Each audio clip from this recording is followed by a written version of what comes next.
Hello guys, in today's video I will be showing you how to fix Mobile Legends mic not working problem. So the answer is easy, just go to the settings, then scroll down to the apps section, then go to the search and search Mobile Legends, and then go to the storage, and here you will find this clear cache option. Click on it. Now you can go check it if it worked, and if it didn't you can try to restart your phone or turn the Wi-Fi off and on, or the Bluetooth or the airplane mode. Also you can try to clear data, but be careful. If you clear data, all this application's data will be deleted. This includes all files, the settings, the accounts, the databases, etc. So be careful if you want to clear your data.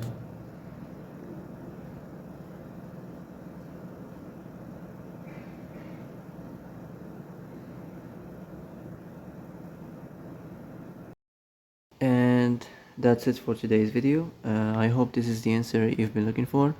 If you like this video, don't forget to like and subscribe, and see you in the next video. Thanks for watching.